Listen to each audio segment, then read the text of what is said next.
How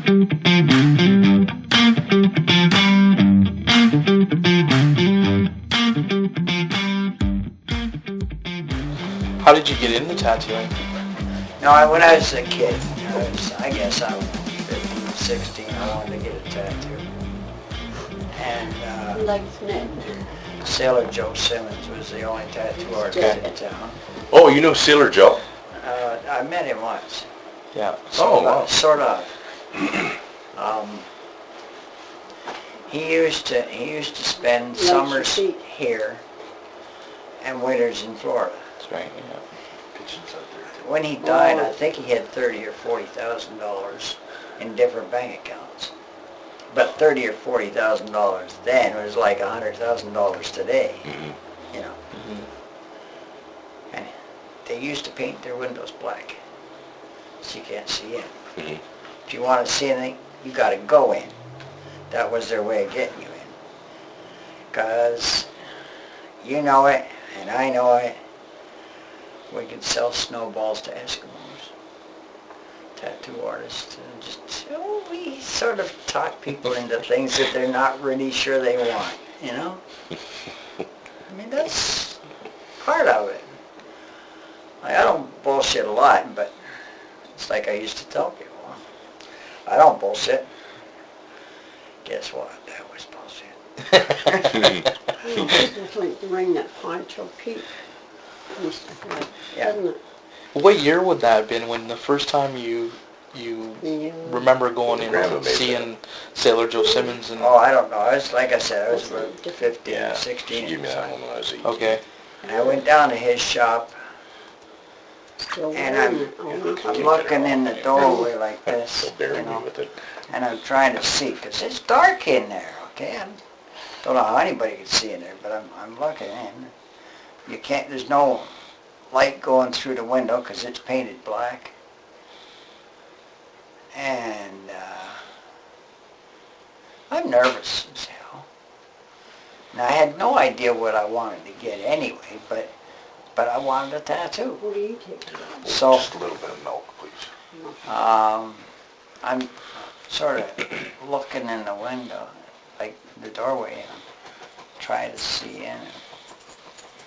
Next thing I know, there's this huge man standing there, sweaty undershirt on, you know, all stained, cigar in his mouth. What do you want, kid? Holy, but nothing, sir. Boom, I'm gone.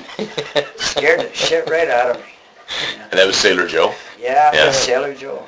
Yeah. Where was that in Toronto? Yeah.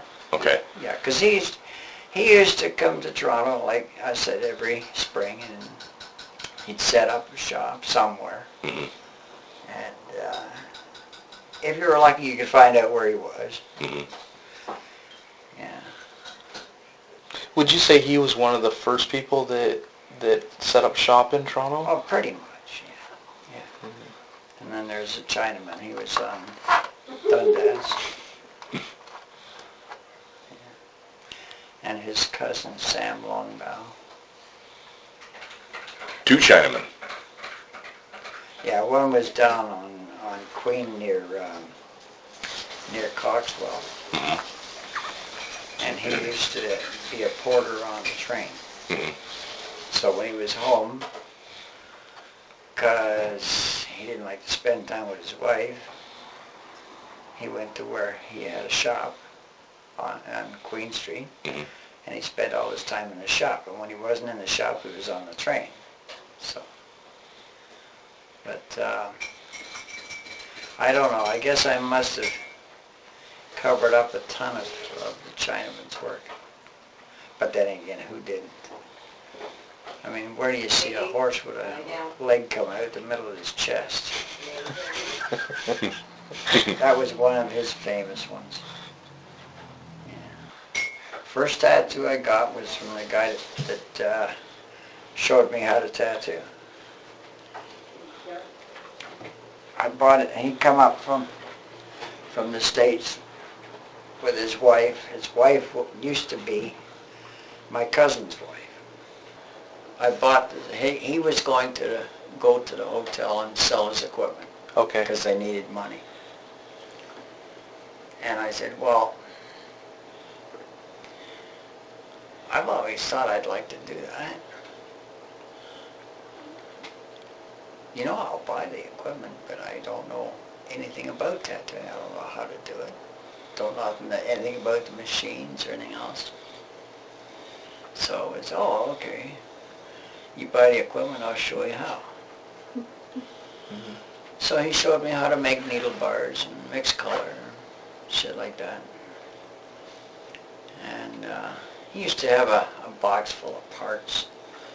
So I took the box full of parts and I built one of the machines. It almost worked. I mean, it worked, but not really great. I was just missing a little bit. But he showed me where I went wrong. That was it.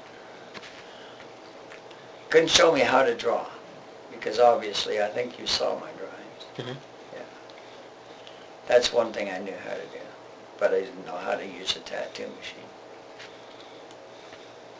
So during the learning process, I'll tell you how good that was. Like he had, I don't know, maybe 100 sheets of flash. Not really great, but when you're working out of your apartment, you don't have a whole lot of flash, you know. So anyway,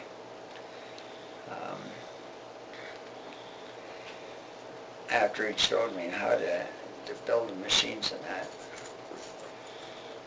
he was doing a tattoo on something. It was, if I'm not mistaken, it was a little hot stuff. A little So- devil? Yeah, Yeah. that's what they call hot stuff, a little Yeah. hot stuff like that. That's what they used to call it. So That's what I call it. he was sitting like this.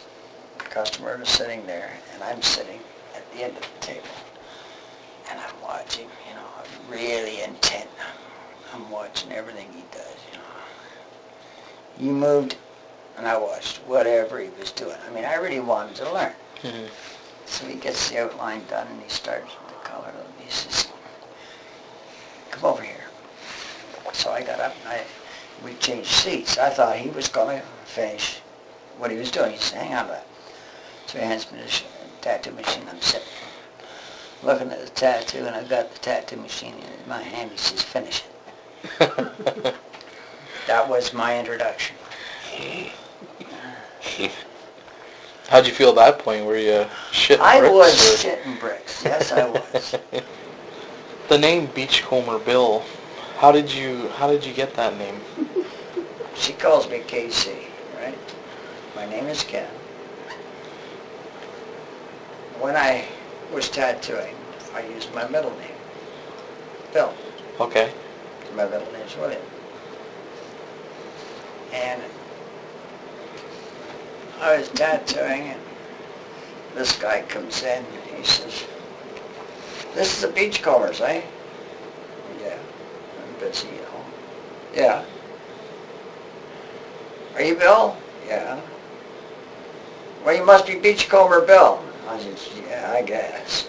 That's where it came from. That's where it stuck. Okay. But people say, you know, he just ask me, why did you call it Beachcombers?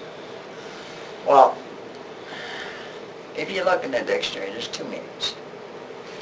One is waves breaking on the beach. That's a beachcomber. Or somebody who lives on the beach and lives off of what he can find on the beach. He really doesn't work very hard. That was me. Okay, yeah.